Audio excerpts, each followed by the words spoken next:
जी, प्रधानमंत्री नरेंद्र मोदी जी रायगढ़ पहुंच गए हैं और उनकी आज बड़ी सभा है। 2 जगह जाएंगे, शक्ति और धमतरी।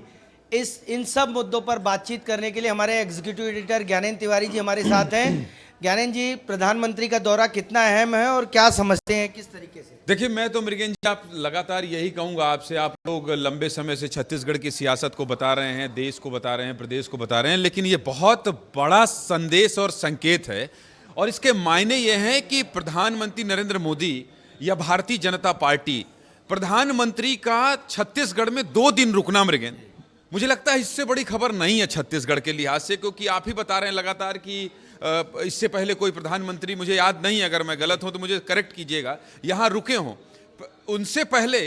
इससे भी बड़ी खबर है, मैं अपने वरिष्ठ सहयोगी जो हमारा मार्गदर्शन कर रहे हैं सत्येंद्र राय जी से उनसे बात कर रहा था कि प्रधानमंत्री का यहां आना और प्रधानमंत्री से एक दिन पहले आकर रोड तैयार करना, मतलब रोड में डामरीकरण करना, गृह मंत्री अमित शाह कर रहे हैं। तो निश्चित तौर पर जिस जगह पर कमजोर है, और जांजगीर विधानसभा सीट का मसला हो, जांजगीर लोकसभा में जिस तरह से वहां कांग्रेस का कब्जा है और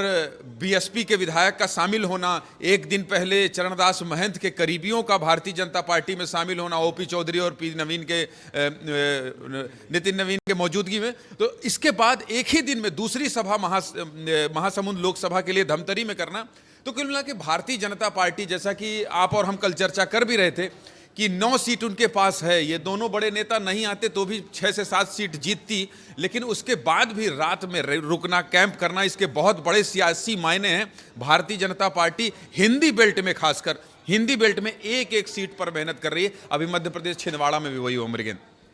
सही बात है, आपने देखा कि एक एक सीट के लिए पूरी ताकत लगा रहे हैं। ज्ञानेंद्र जी से समझेंगे कि आखिर छत्तीसगढ़ की जो 11 सीट, एक सीट में चुनाव हो गया है बस्तर में, जो 10 सीटें बची हैं, नरेंद्र मोदी जी और अमित शाह के आने पर किस तरीके से बदलाव आता है, वोटर के मन में किस तरीके की जिज्ञासा रहती है और किस तरीके वोटर आकर्षित होता है, उसको समझेंगे। जी, बहुत अहम सवाल किया है मृगेन जी आपने, और मुझे कई बार बहुत फक्र होता है कि एक प्रिंट का व्यक्ति मेरा ब्यूरो चीफ है जो इतने अंदरूनी सवाल निकाल लेता है। अमूमन ऐसा होता नहीं है, ये सब अंदर की बात समझाना, बताना। देखिए, वोटर के मन में क्या प्रभाव पड़ेगा,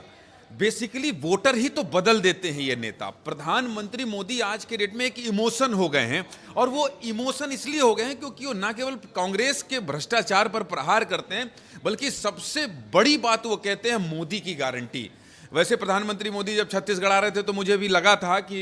क्यों ना कहना चाहिए कि खबरों की गारंटी, यानी विस्तार न्यूज़, क्योंकि अशोका बिरयानी में आप लोगों ने बहुत शानदार काम किया। तो कुल मिलाकर जब मोदी यहां आते हैं, और मोदी के आने के पहले बस्तर से हमारे सहयोगी अनमोल तिवारी ने दिखाया था मृगेंद्र, आपको याद होगा कि कैसे लोग नंगे पैर बड़े बड़े पत्थरों को पार करके जा रहे हैं, और फिर मोदी का आना और ये कहना कि विधानसभा चुनाव में हमने ये वादा किया था, 29 नक्सलियों को मारा जाना, और फिर उसके बाद अमित शाह का आना कांकेर में और ये कह देना कि अगर सरेंडर नहीं करोगे तो हम खत्म कर देंगे, और तीसरे टर्म की बात इतने भरोसे से प्रधानमंत्री मोदी का कहना, ये बहुत बड़ा संकेत है, बहुत बड़ा संदेश है, बहुत बड़ा बदलाव होता है। आपको याद होगा विधानसभा चुनाव में महतारी वंदन योजना तो एक पहलू था, लेकिन जब महासमुंद में अंतिम सभा में मोदी आए थे, किस तरह से उन्होंने प्रहार किया था, इसका बहुत अच्छा खासा असर होता है, और उसी असर को ये लोग पूरा जनता के अंदर डालने के लिए भारतीय जनता पार्टी प्रयासरत है। देखिए, इमोशन ही है। हम आपको बता दें, महासमुंद में अभी जो धमतरी में सभा होने वाली है, उसमें पीएम नरेंद्र मोदी, अमित शाह, जेपी नड्डा की तो तस्वीर लगी ही है, अटल जी की भी तस्वीर कटआउट लगाया गया, उसको आप किस तरीके से देखते हैं? देखिए, अटल बिहारी वाजपेयी हों, लाल कृष्ण आडवाणी हों, मुरली मनोहर जोशी हों, आपको याद होगा कि जब छत्तीसगढ़ का जिक्र होता है और जब छत्तीसगढ़ की बात आती है तो भारतीय जनता पार्टी, नरेंद्र मोदी, अमित शाह बहुत डंके की चोट से कहते हैं कि अटल बिहारी जी की सोच है, ये छत्तीसगढ़ को ये अधिकार अटल बिहारी जी ने दिया। तो ये देखिए, छत्तीसगढ़ के लोगों में एक संदेश तो है ही है, एक अपने आप में इस तरह की बातचीत तो है, एक इस बात का इल्म तो है, चाहे वो भारतीय जनता पार्टी की प्रदेश इकाई के नेता हों, चाहे राष्ट्रीय नेता हों, अगर आज वो संदेश दे रहे हैं तो इससे न केवल अटल बिहारी वाजपेयी के छत्तीसगढ़ बनाने को याद किया जाएगा, बल्कि प्रधानमंत्री मोदी और भारतीय जनता पार्टी के राष्ट्रीय नेतृत्व को भी लोग सलाम करेंगे, प्रणाम करेंगे कि देखिए ऐसे नेता हैं जो संस्कार भूलते नहीं हैं और याद करते हैं। तो भारतीय जनता पार्टी की तमाम कोशिश है कि समग्रता से कैसे हम एक बड़ा संदेश दे पाएं कि भारतीय जनता पार्टी है जो देश में या प्रदेश में लोगों का हित कर सकती है। मृगन, देखिए, जो आपने कहा कि संस्कार की बात है, बीजेपी अपने नेताओं को करी। कांग्रेस में जो नेताओं का अपमान किया गया उसे भी बीजेपी मुद्दा बनाती रही, इस चुनाव में भी बनाया गया। जो पुराने नेता हैं, चाहे वो केंद्रीय नेतृत्व के रहे हों या राज्य नेतृत्व के रहे हों, जो नाराज हो होकर जा रहे हैं, पार्टी छोड़ रहे हैं, कांग्रेस छोड़ रहे हैं, उन पर क्या कहेंगे? देखिए मृगन जी, दरअसल अब होप जिसको कहते हैं ना, वो या आशा कहें या उम्मीद कहें, वो बची नहीं है। अब कांग्रेस के नेताओं में दिक्कत यह है कि कांग्रेस के लोग एकजुट नहीं रख पा रहे हैं अपने लोगों को, और वो भरोसा नहीं दे पा रहे हैं कि चलिए 5 साल नहीं आने वाले, 10 साल बाद तो हमारा दिन आएगा। तो ये भरोसे की कमी है,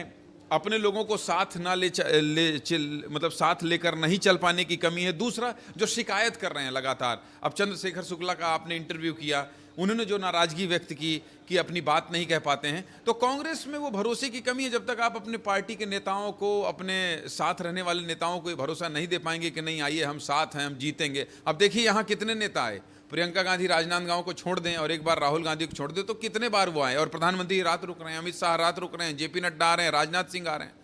तो ये कांग्रेस बीजेपी में अंतर है, एक तो एकजुटता, दूसरा मजबूती से सामने आकर लड़ाई लड़ना, और तीसरा कांग्रेस का कमजोर पक्ष।